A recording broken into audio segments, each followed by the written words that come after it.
चलिए ठीक है, समझते हैं। आज हम समझेंगे भूगोल, क्लास 10th का भूगोल चैप्टर 1 खंड क। और आप लोग हमारे हाथ में बुक जो देख रहे होंगे, ये बिहार बोर्ड के द्वारा जारी किया गया बुक है। क्वेश्चन इसी से मतलब कि आता है पूरा। लड़का मतलब कि पढ़ता तो है लेकिन पूरा नहीं पढ़ पाता है, बस खाली इसका VVI रट कर जाता है और एग्ज़ाम में करके आता है। तो VVI रटना नहीं है, समझिए, समझने के साथ है रटा हुआ जाता है जो मतलब समझ में नहीं आता है। तो कृपया करके इस बुक को देख लीजिए और इसको पढ़िए। टॉपिक वाइज हम पढ़ाएंगे कि क्या लिखा है कि भारत संसाधन एवं उपयोग, भारत संसाधन एवं उपयोग। हालांकि बोर्ड पर भी लिखा गया है, बोर्ड पर जो लिखा गया है वो चीज़ें इस बुक से ही लिखा गया है। टॉपिक वाइज जितना हो सके उतना हम बोर्ड पर लिखे हैं। अब इसको मिटाओ फिर लिखो, अब छोटा छोटा टॉपिक बनता है तो इसके हिसाब से लिखा गया है, जैसा है उस तरीके से। ठीक है, बस समझिए, समझने की कोशिश कीजिए। सबसे अच्छा है कि अगर आप समझ रहे हैं तो इससे बेटर और कुछ नहीं। ठीक है, चलिए समझिए। सबसे पहले हम समझते हैं संसाधन क्या होता है। हालांकि हम लोग पहले भी पढ़ चुके हैं, सब लोग जानता है कि संसाधन क्या होता है। संसाधन कहने का मतलब वो है कि जो मानवीय आवश्यकताओं का क्या करे, पूरा करे। वह वस्तुएं या जो भी उपस्थित है पृथ्वी पर, जो उपस्थित है पृथ्वी पर, जो मानव की आवश्यकताओं को पूरा करे।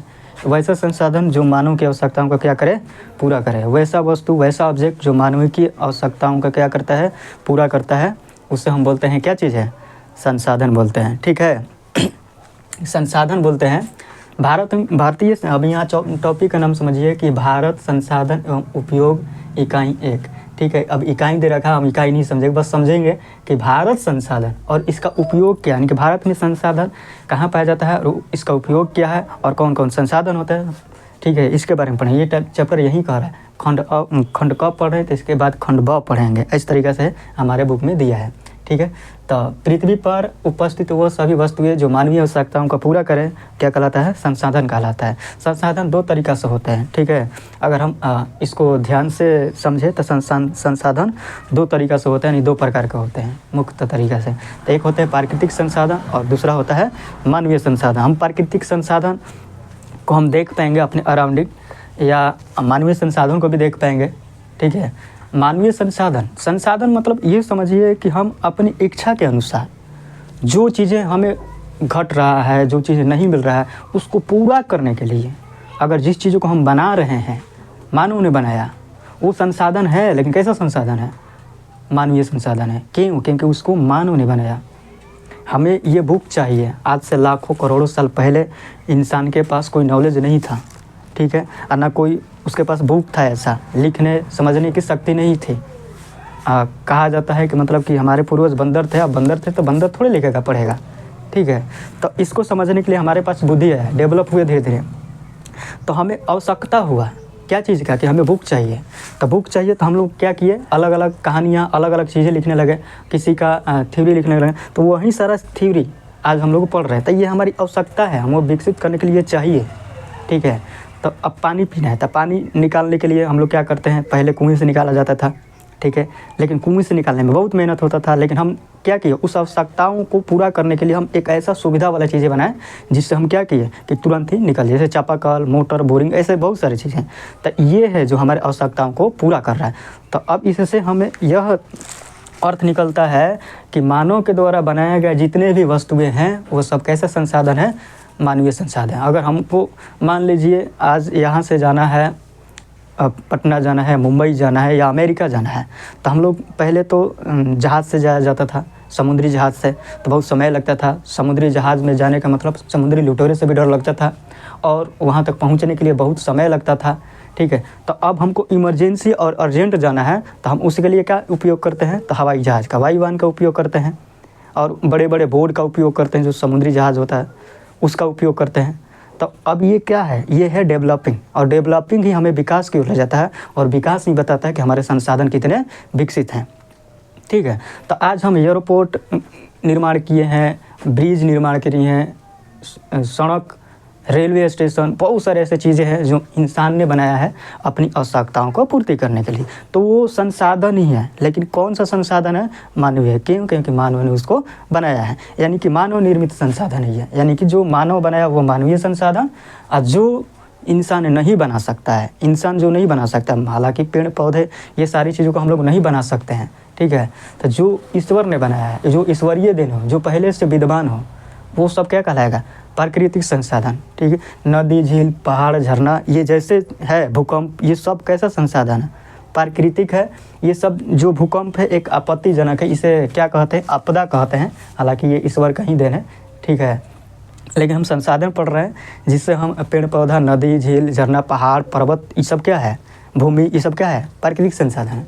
ठीक, यानी कि साफ शब्दों में समझे कि प्राकृतिक संसाधन वह संसाधन है जो पहले से उपस्थित हो, यानी ईश्वर के बनाया हुआ हो, प्रकृति में उपलब्ध हो, उसे प्राकृतिक संसाधन कहते हैं। मानवीय संसाधन जो मानव ने उसे बनाया हो।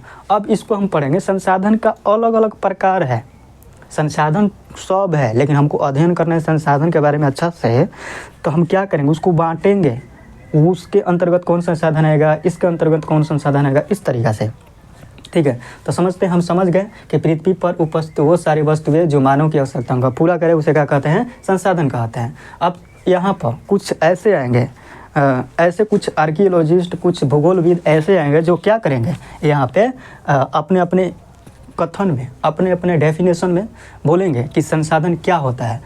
अब जिमरमैन है, यानी कि एक भूगोलविद है। भूगोलविद क्या होता है, जो ज्योग्राफी के मामले में वो बहुत ही महान और ऐसे व्यक्ति होते हैं जो पूरा तरीक़े से जानकारी रखते हैं, उस तरीके से। जैसे कि रसायन के मामले में रसायनज्ञ या साइंटिस्ट बोलते हैं, विज्ञान के मामले में, मैथ के मामले में मैथमेटिशियन बोलते हैं, उसी तरीक़ा से यहाँ पर भूगोलविद बोलते हैं जो भूगोल के बारे में ज़्यादा जानकारी रखता है। उसी तरीक़ा से अपने एक व्यक्ति हैं जिसका नाम है जिमरमैन। कभी कभी ऑब्जेक्टिव में क्वेश्चन पूछता है कि बताइए किसका कथन है, यानी जिमरमैन का कथन क्या था, संसाधन होते नहीं बल्कि बनते हैं।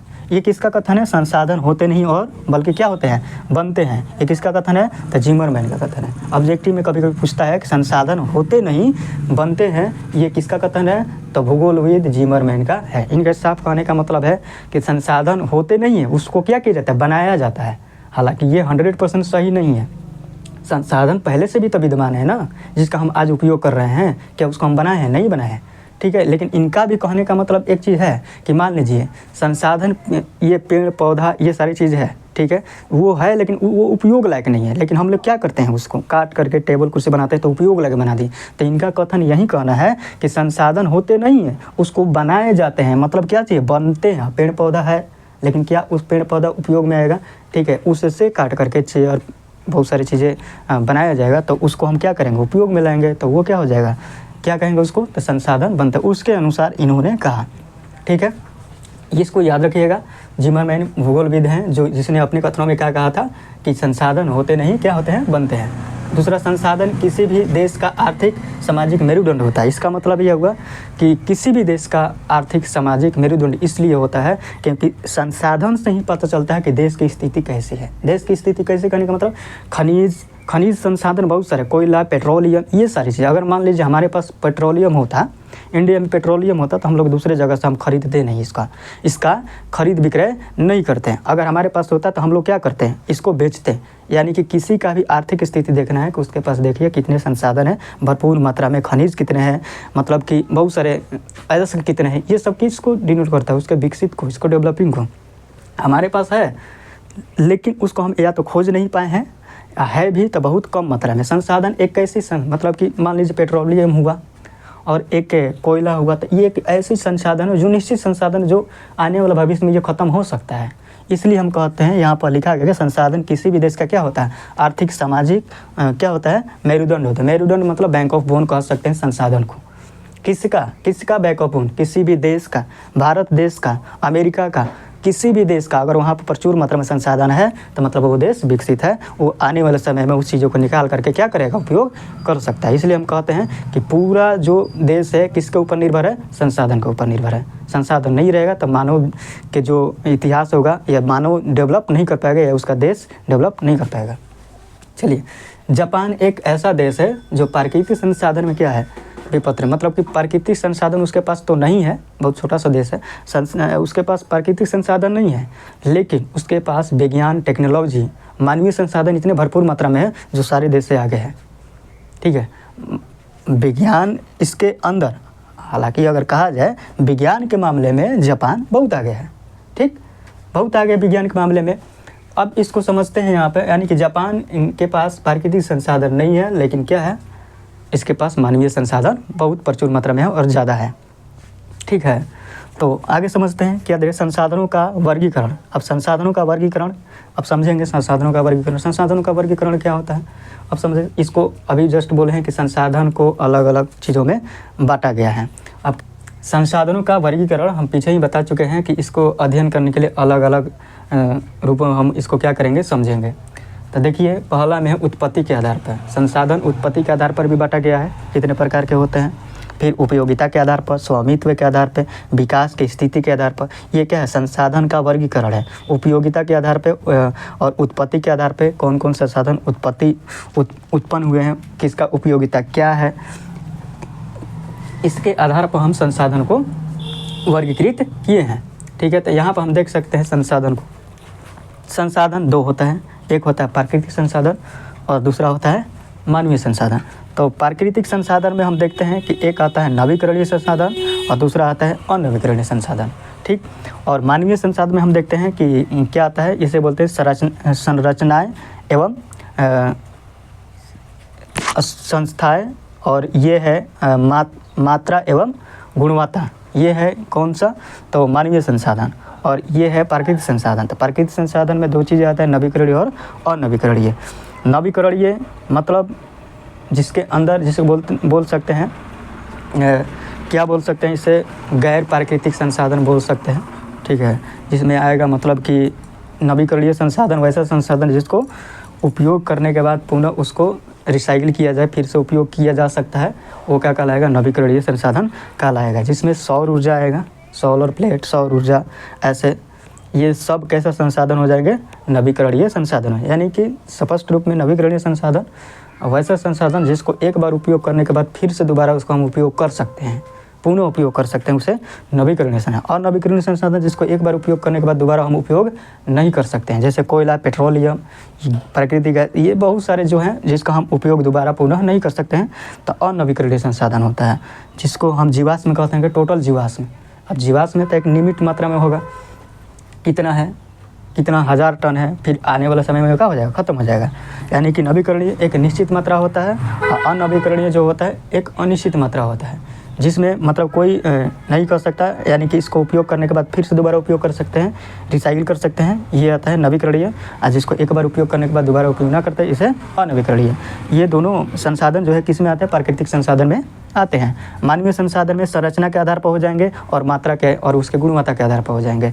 ठीक है, तो यहाँ पर समझते हैं क्या चीज़ है। अब यहाँ पर नवीकरणीय संसाधन भी दो प्रकार के होते हैं। नवीकरणीय संसाधन दो प्रकार के कौन है, सतत एवं सतत अथवा प्रवाह। और जैसे इसमें बात करते हैं पवन, जल, और दूसरा है जीव संसाधन। या जैव के आधार पर हम बात हैं, जीव के आधार पर मनुष्य, और ये है वनस्पति, मत्स्य, ये सब क्या है, जीव वाला संसाधन है, यानी कि जैव संसाधन इसको हम कह सकते हैं। समझिए ढंग से, फिर से एक बार समझते हैं कि संसाधन, पूरे संसाधन को दो भाग में बांटा गया, प्राकृतिक और मानवीय। ठीक है, प्राकृतिक को दो भाग में बांटा गया है, नवीकरणीय और अनवीकरणीय। मानवीय निर्मित संसाधन को बांटा गया है दो भाग में, एक संरचना के आधार पर और दूसरा है मात्रा एवं गुणवत्ता के आधार पर। ठीक, और इसमें देखते हैं नवीकरणीय संसाधन भी दो प्रकार के होते हैं, सतत और एक होता है जैव। सतत और जैव, जैव का मतलब जिसमें पूरा संसाधन जो बना होगा जीवों से बना होगा। सतत मतलब वो कितना प्रवाह है, मतलब लगातार, वो ख़त्म नहीं होना, मतलब वो कितना लगातार कितना समय तक वो बना रहता है, वो सतत विकास के लिए संसाधन उपयोग किया जाता है। जैसे कि पवन हो गया, जल हो गया, इसका लगातार क्रम चलते रहता है, मतलब ये ख़त्म नहीं होने वाला है, इसलिए इसे सतत प्रवाह में रखा गया।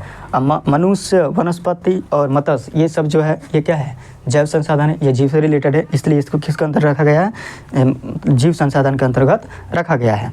ठीक है, तो अब समझते हैं कि संसाधन जैविक और अजैविक दोनों होते हैं। संसाधन क्या होते हैं, जैविक और अजैविक दोनों होते हैं। मतलब हम ये समझ सकते हैं संसाधन जैविक भी होता है और अजैविक होता है। संसाधन जैविक होने का मतलब जिसमें जीव हो, जिसमें मतलब कि जान हो, वो जैविक संसाधन जो जीव से निर्मित हो।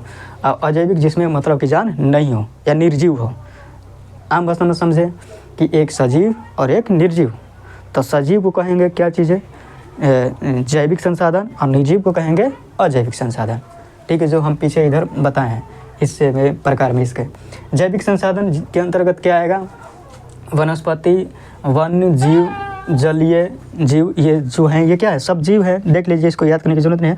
वनस्पति आएगा, वन आएगा, जीव आएगा, जलीय जीव आएंगे, ये सब क्या है, जैविक संसाधन, जिसके अंदर जीव हो, जो अपना नित्य दिन का पालन पोषण कर सके, श्वसन कर सके, ये सब तो यही तो जीव है ना। ये जैविक संसाधन है। वनस्पति का उपयोग करते हैं, वन्य जीव का उपयोग करते हैं, जलीय जीव का उपयोग करते हैं, मछली वछली जितना है। और अजैविक संसाधन, अजैविक संसाधन में ये जो है, ये सब प्राकृतिक संसाधन ही है, ठीक है। ये जो है अजैविक संसाधन में क्या आएगा, भूमि, मृदा, जल, और ये आ जाएगा खनिज। ये सब जो होगा क्या होगा, ये अजैविक होगा, क्योंकि इसके भूमि के अंदर जान नहीं होता है, मृदा के अंदर नहीं होता है, जल के अंदर नहीं होता है, इसलिए इसे अजैविक संसाधन में रखा गया है, ठीक है। तो इतना ही पर हम इसको कंप्लीट करते हैं, और आगे का जो पार्ट होगा आगे बताया जाएगा, ठीक है। और अच्छा लगे तो कमेंट कीजिए, ठीक है। Thanks for this watching.